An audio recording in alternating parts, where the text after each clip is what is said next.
Hi hello నమస్తే, నేను journalist Sai. So ఒక వార్త సోషల్ మీడియాలో కొంచెం హల్చల్ చేస్తూ ఉంది గట్టిగా. గత సంవత్సరంన్నర నుంచి నిత్యం వివాదాల్లో ఉంటూ అనేక వివాదాల కేర్ ఆఫ్ అడ్రస్గా మారుతూ తిరుమల తిరుపతి దేవస్థాన పవిత్రతనే దెబ్బతీశారనే స్థాయిలో బీఆర్ నాయుడు గారి పైన ఆరోపణలు వస్తున్నాయి. సో అతి తొందరలో బీఆర్ నాయుడు గారు రాజీనామా చేయబోతున్నారు అనే వార్తలు వినపడుతున్నాయి.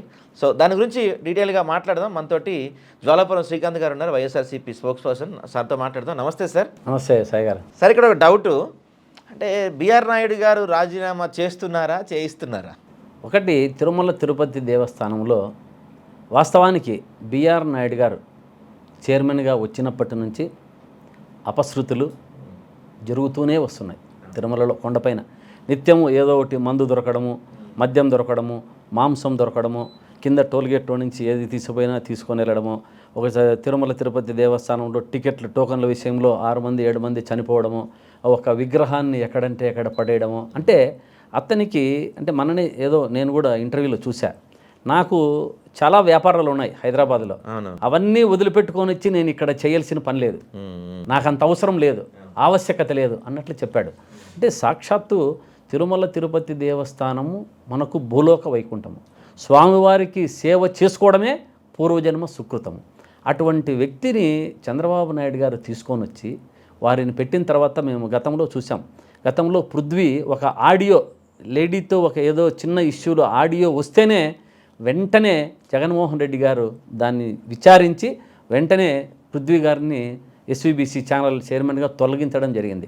కానీ చంద్రబాబు నాయుడు గారు ఇన్ని అపశృతులు జరుగుతుంటే కూడా తిరుమల తిరుపతి దేవస్థానంలో బీఆర్ నాయుడు గారు అర్హత లేనప్పటికీ వారు చూస్తున్నాం. మామూలుగా దేవాదాయ శాఖలో కొన్ని చైర్మన్ కావాలంటే ఎలా ఉండాలి, ఎటువంటి వారు ఉండాలి అన్నది ఒక నామ్స్ అంతా ఉన్నాయి, అది గవర్నమెంట్ ప్రిపేర్ చేసింది. దాంట్లో వీరికి ఒక్కటి కూడా కండిషన్ లేదు. అంటే కోర్టులో కేసులు ఉండకూడదు, ఇటువంటి వ్యవహారాల్లో ఉన్నటువంటి ఏదో మన లేడీతో చూసాం కదా, ఆయనే ఒప్పుకున్నాడు.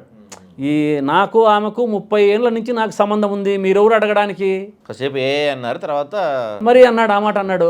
అటువంటి వారిని చంద్రబాబు నాయుడు గారు తీయాలా అని అనుకుంటే, వారికి ఇతన్ని తీసి అరే వేరే చైర్మన్ పెట్టాలా అని అనుకుంటే ఎంతసేపు అని.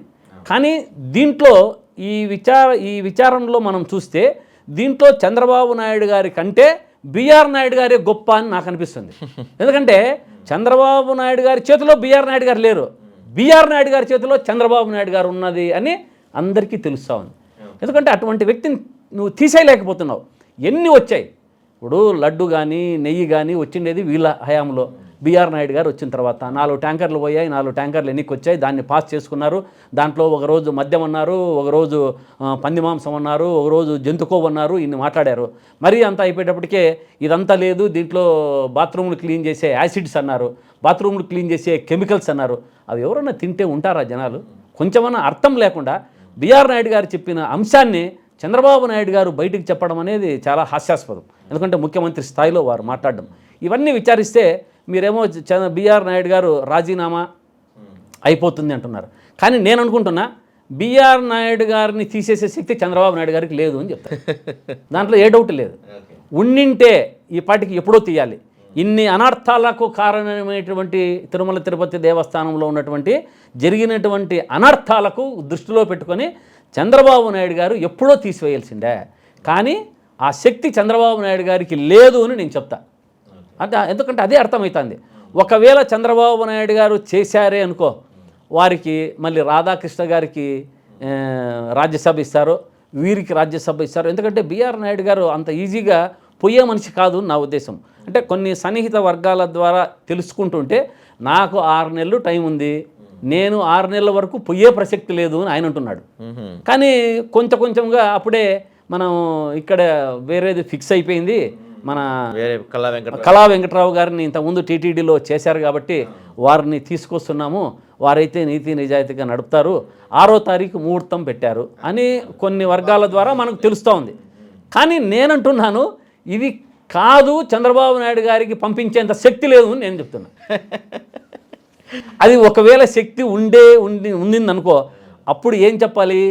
రాధాకృష్ణ గారికి రాజ్యసభ ఇస్తారా, లేకుంటే బీఆర్ నాయుడు గారికి రాజ్యసభ చూపించి పంపిస్తారా అన్న అంశాలు చాలా లోతుగా. ఒకవేళ మీరు చెప్పిన దాని ప్రకారమే సరే ఏదో ఒప్పించారు అనుకుందాం. మరి ఇప్పుడు బిఆర్ నాయుడు గారికి రాజ్యసభో లేకపోతే ఎమ్మెల్సీయో ఏ మంత్రి పదవో అలాంటిది ఏమైనా కేటాయించారు అనుకుందాం. సపోజ్ అంటే మీరు చెప్తున్నారు కదా ఖచ్చితంగా ఏదో ఒకటి ఇవ్వకపోతే ఆయన వెళ్ళండి. మరి ఆయన రాజ్యసభ పంపించినా, ఆయనకి ఎమ్మెల్సీ ఇచ్చి మంత్రి ఇచ్చినా మరి రాధాకృష్ణ గారి పరిస్థితి ఎలా ఉంటుంది అప్పుడు? ఆయన ఇంకా ఇప్పుడు మొత్తం చంద్రబాబు నాయుడు గారు ఈ విషయంలో ఒక అడకత్తెరలో పోకచెక్క మాదిరి ఉన్నారు.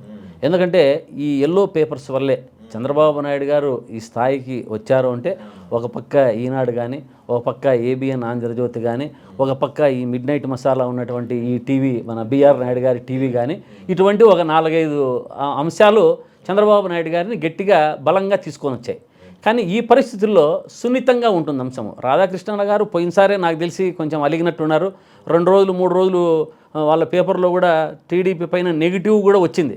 అంతలోపల ఏదో ఒకటి దాన్ని మళ్ళీ అతన్ని కొంచెము సముదాయించడం ఏదో జరిగింది. కాకపోతే చంద్రబాబు నాయుడు గారు చాలా సున్నితమైన అంశంలో ఇరుక్కున్నాడు. ఇది నాకు తెలిసి తన కంటిని తన ఏలుతోనే పొడుచుకున్నట్లు ఉంటుందనేది నా ఉద్దేశం. ఇది వీళ్ళిద్దరి మధ్యలో అంత ఈజీగా ఇదయ్యేది కాదు.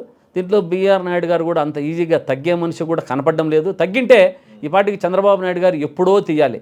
8 మంది వైకుంఠ ఏకాదశి రోజు టికెట్లకు చనిపోయినప్పుడే భక్తులు యొక్క మనోభావాలు దెబ్బతీసి ఈ లడ్డును ఏ విషయంగా రాజకీయానికి వాడారన్నారో, ఇన్ని అంశాలు తిరుమల తిరుపతి దేవస్థానంలో 1.5 సంవత్సరం నుంచి జరుగుతున్న అపశృతులు అనార్థాలను దృష్టిలో పెట్టుకొని ఎప్పుడో తీయాలి. కానీ ఇప్పుడు కూడా తీయలేదు అంటే నా ఉద్దేశంలో అదే ఉంటుంది. మరి ఏ విధంగా సముదాయిస్తారో, ఏ విధంగా 6వ తారీఖు కళా వెంకట్రావుని తెస్తారో, వీరిని ఏ విధంగా సముదాయిస్తారో, వీరికి రాజ్యసభ ఇస్తారో, లేకుంటే ఇంకోటి ఢిల్లీలో ప్రధానమంత్రి చేస్తానో, లేకుంటే రాష్ట్రపతిని చేస్తానో, ఈయన చంద్రబాబు నాయుడు గారు మనకు తెలిసినదే కదా, ఏదో ఒకటి చెప్పి వారికి చేయాలి. లేకుంటే ఆయన 6 నెలల వరకు నేను పోను అంటున్నది నాకు తెలిసిన విషయం. మరి ఇది ఎంత మాత్రము ముందుకు పోతుందో తిరుమల తిరుపతి వెంకటేశ్వర స్వామే కాపాడుకోవాలి తిరుమలను. స్వామి గోయిందా గోయిందా, మీ యొక్క దేవస్థానాన్ని మీరే కాపాడుకోండి స్వామి, అంత తప్ప మాకు ఇంకా భక్తులుగా ఎవరు ఏమి చేయలేము. మా మనోభావాలను దెబ్బతీసినా ఇన్ని రోజులు 1.5 సంవత్సరాన్ని ఆయన నిలబెట్టినారంటే మరి దీనికంటే బిఆర్ నాయుడు గారి గొప్ప అన్నది నాకు తెలుస్తున్నది. Right, thank you. రైట్, నమస్తే.